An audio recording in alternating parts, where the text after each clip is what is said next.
Hello class 6th. A very good morning to all of you.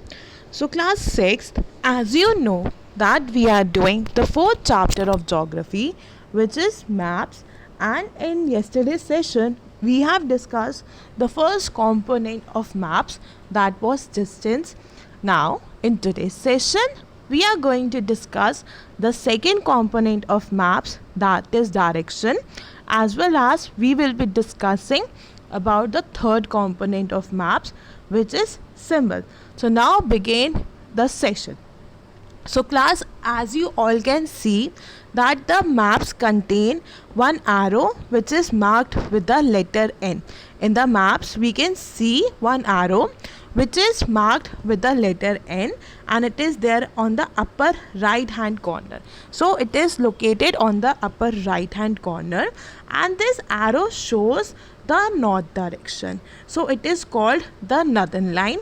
Since the arrow shows the northern direction, so we call it as a northern line.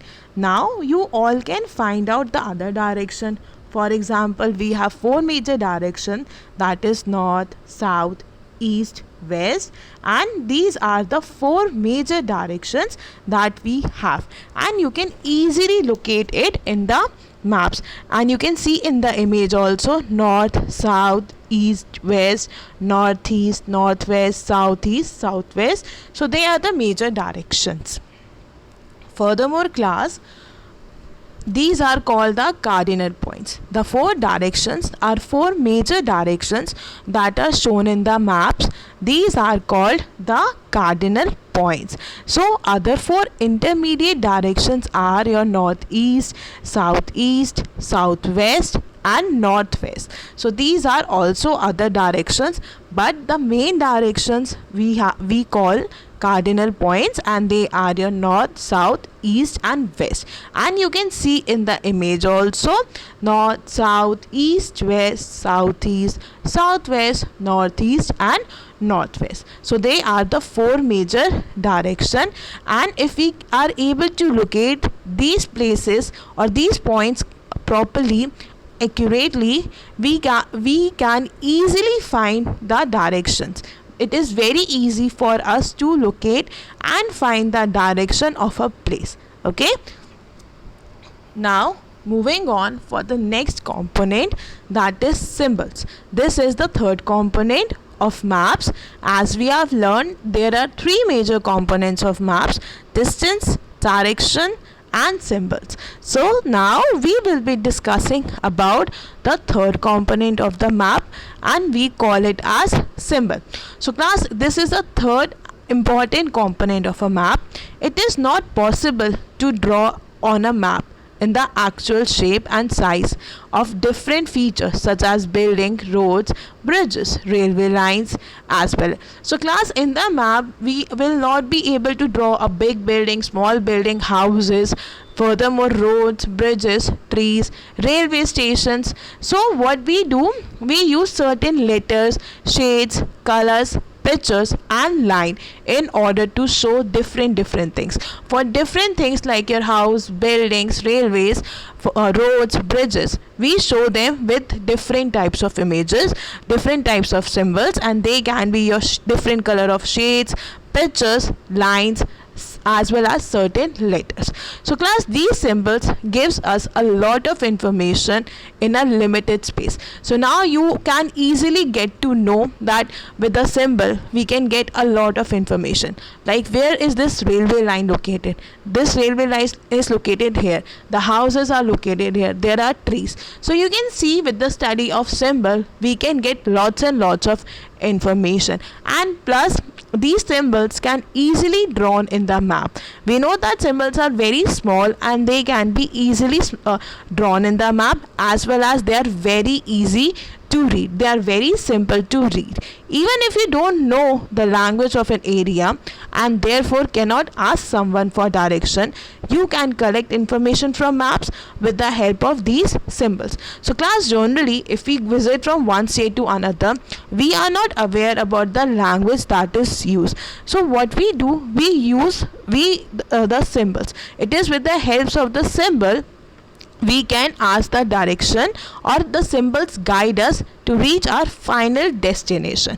Next thing is class, maps has a universal language that can be understood by all.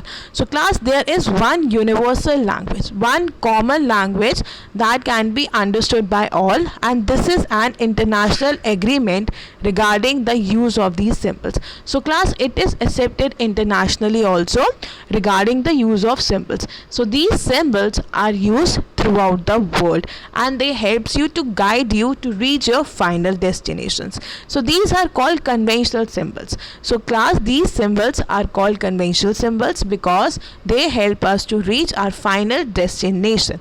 Or some of these conventional symbols are shown in the figure. So you can see some of the conventional figures that are shown in the figure. There are certain conventional symbols that are shown in the image that is there on the right hand side, and it is also there in your NCERT book. For example, for trees we can see green, another thing for water bridge we can see the blue lines, for roads we have lines, for boundaries we have dots. So you can see these are the conventional symbols, and these symbols have been accepted internationally as well as, and these symbols used to guide us to reach our final destination or the place we are searching for, and it has a one common language.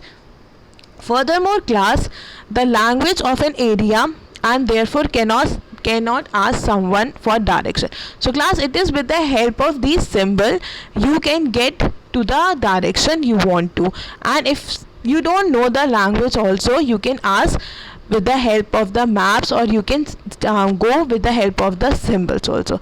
Maps has a universal language that can be understood. So yes class, maps, it has one universal language and this can be understood. So in the image also you can see that it is a symbols, and it is with the help of the symbols we can get to know that there is a bridge, there is a trees, there is a boundary, there is a roadside. So the image shows you the symbols as well as a place through which you can reach. It is a study of symbols in order to reach your final destination. Next thing we are going to discuss, what is a symbol. So class, a symbol is a sketch, is a drawing mainly based on memory and spot observation and not on scale.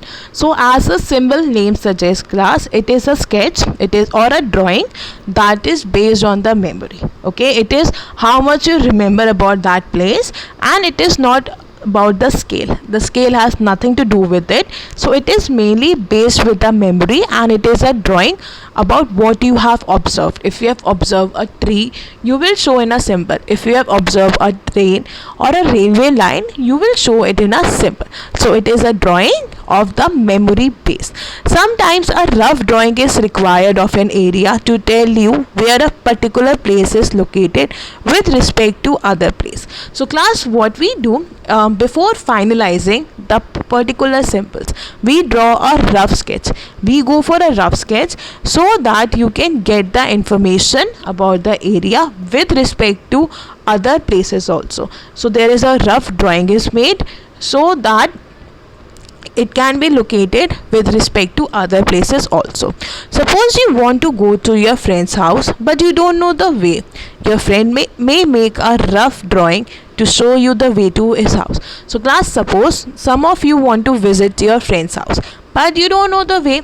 So what will your friend do? Your friend will make you symbols. He will tell you near his home there is a big tree or a building. So with the help of these symbols you will be able to reach his home, because he is able to guide you with the drawings or with the symbols. Such a rough drawing is drawn without scale and is called a sketch map. So class, we don't require any type of scale because we are using a rough drawing and it is done without a scale, and such drawing is called a sketch. A plan is a drawing of a small area on a large scale. So class, a plan is a drawing of a very small area on a large scale, and we know that large scale maps gives us a lot of information. They provide us with lots and lots of information, but there are certain things which you may want to know, like the length and breadth of a room, which can't be shown in the map. This is very true, class. We can't get to know the length and breadth of a room. So during that time we can refer to the drawings, and these drawings we call it as a plan. Okay, if you want to know the length and breadth of a room, you can refer to the drawings that are there on the scale, and these type of drawings are known as a plan. Okay, so class, we have done this chapter. Make sure to read the chapter, watch the videos, and submit your work on time. Thank you. A plan is a drawing of a small area on a large scale. So class, a plan is a drawing of a very small area on a large scale, and we know that large scale maps gives us a lot of information. They provide us with lots and lots of information, but there are certain things which you may want to know, like the length and breadth of a room, which can't be shown in the map. This is very true, class. We can't get to know the length and breadth of a room.